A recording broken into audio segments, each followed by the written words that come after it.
होगा, ये जहन में रखें कि ये जो बिदाअत ईजाद की गई है, पूरी दुनिया के अंदर इस बिदाअत का मुर्तकिब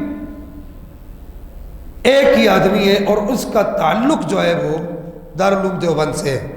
वो बिदअत क्या है? वो बिदअत ये है कि एक महीने के अंदर कुरान की तफसीर पढ़ना। पिंडी का एक बड़ा खतरनाक रावलपिंडी का एक मौलवी था, गुलामुल्लाह खान, लोगों ने देखा। जब वो मरा तो हम उन लोगों से, मैं खुद मिला, मेरी खुद उन लोगों से मुलाकात हुई जिन्होंने जवानी के आलम में उसकी लाश को दुबई से जब आई तो उन्होंने जहाज से निकाला तो वो कहते हैं कि हमने 4 एयर फ्रेशनर एक साथ रख के उनको दबा के रखा, फिर भी उसकी लाश से इतनी बू आ रही थी। और हमारा ये ईमान है कि हो रसूलुल्लाह के दीन का आलिम, हो रसूलुल्लाह की पर नाज़िल होने वाली किताब का हाफिज और उसका आलिम, और मरने के बाद उसके जिस्म से बू आ जाए, ऐसा नहीं हो सकता।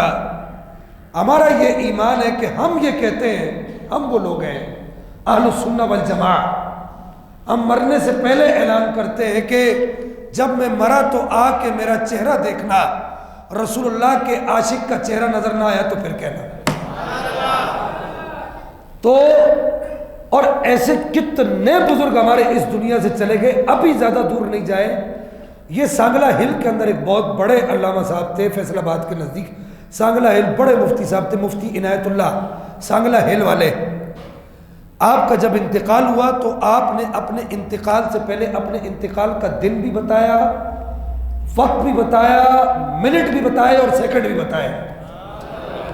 और आपने ये बताया कि आपने फरमाया कि ये मेरी वसीयत है अपने घर वालों को और अपने शागिर्दों को कि मेरे मरने के बाद मेरी लाश जाके चौक में रख देना, सांगला हिल के चौक में रख देना, और 3 दिन तक मेरी लाश को वहां से नहीं हटाना, और उन सब लोगों को बुला लेना जो ये कहते हैं कि नबी मर कर माअज़ल्लाह मट्टी में मिल गया, 3 दिन तक रसूलुल्लाह के गुलाम का चेहरा तुम्हें चमकता हुआ नजर आएगा।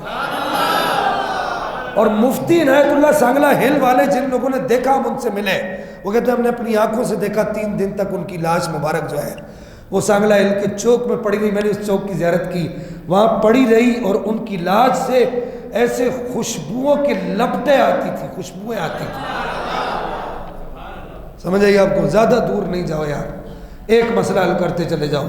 एक मसला सिर्फ ये, अभी 2 साल पहले क़िबला अमीरुल मुजाहिदीन उस्ताद खादिम हुसैन नज़वी साहब रहमहुल्लाह का विसाल हुआ। आपकी लाश मुबारक 2 दिन रखी रही। हमने अपनी आंखों से उस जगह पर मौके पर मैं मौजूद था, और आपको पता है कि आलिम हर चीज़ को बड़ी बारीक बीनी से देखता है। मैं वहाँ पर मौके पर मौजूद था और मैं यही देख रहा था। मैंने वहाँ पर महसूस किया, खुद नहीं बल्कि आम दुनियादार लोगों से पूछा, वो लड़के भी आए हुए थे, पैंट शर्ट पहने हुई, क्लीन शेव लड़के, रो रहे थे उनकी लाश को देखकर। तो मैंने उनसे भी पूछा और उनको बातें करते हुए देखा। वो ये कह रहे थे कि यार उस्तादों का चेहरा जैसे अभी चमक रहा है ना, दुनिया में रहते हुए भी इनका चेहरा ऐसा नहीं चमकता था। अपनी आंखों से आपने देखो। तो ये मौलवी गुलामुल्लाह खान जो था, ये इतना बदबख्त आदमी था, इतना बदबख्त आदमी था कि ये कहता था अस्तगफिरुल्लाह सुम्मा अस्तगफिरुल्लाह। कहते तो नबी अगर हाजिर नाजिर है, इसने दुबई के अंदर ये बात की थी और वहीं पे अल्लाह ने इसको मौत दी। तकरीर करते हुए इसने ये कहा कि अगर नबी हाजिर नाजिर है तो कहाँ है? ऐसे अपनी कुर्सी के नीचे देखा, अस्तगफिरुल्लाह अल-याज़ु बिल्लाह। गुलामुल्लाह खान ने ऐसे अपनी कुर्सी के नीचे देखा, अपनी टेबल के नीचे देखा, देखकर कहा हाजिर नाजिर है तो कहाँ है? मुझे मेरी कुर्सी के नीचे तो नजर नहीं आ रहा। आज अगर हम लोगों के बारे में कहते हैं कि यार फलां लोगों से बच के रहो, तो लोग कहते हैं शाह साहब सब ने पगड़ियाँ बांधी हैं, सब ने जुब्बे दस्तार रखे हुए हैं, सब ने दाढ़ियाँ रखी हुई हैं, सब ने तस्वीरें पकड़ी है। आप ऐसी बातें क्यों करते हैं?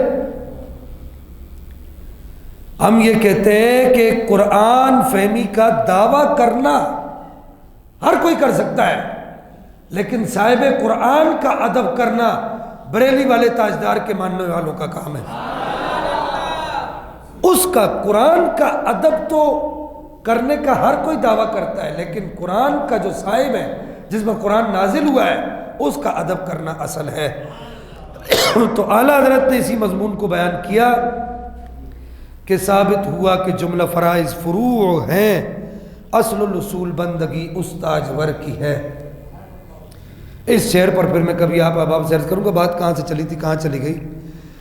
तो ये जो बिदअत ईजाद की गई, फिर इस बात को सुन लीजिए, ये जो बिदअत ईजाद की गई कि 1 महीने के अंदर कुरान पाक की तफसीर पढ़ो, सनद लो और चले जाओ।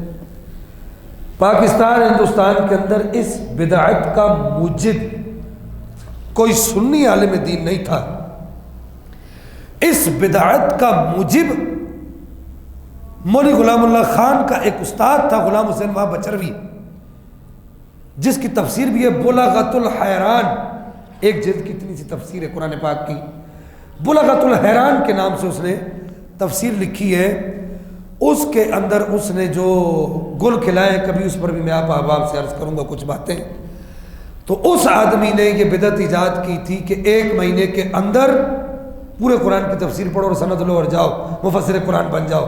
ऐसे कैसे हो सकता है कि जिसको सर्फ नाव ना आती हो, मंतिक बलागत ना आती हो, उसूल मानी बदी कलाम ना आते हो, उसूल फ़िक़्ह ना आते हो, उसूल हदीस ना आते हो, उसूल तफसीर ना आते हो, तो वो किस तरीके से कुरान मजीद अल फुरक़ान अल हमीद के तर्जमे को, उसकी तफसीर को समझ सकता है।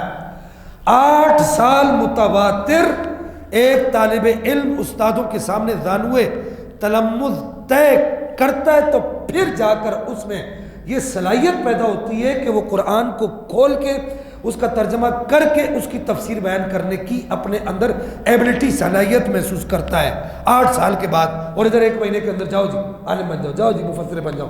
तो ये जो है ये बहुत बड़ी बिदअत है। तो बार अल्लाह ताला हमें इससे बचाए।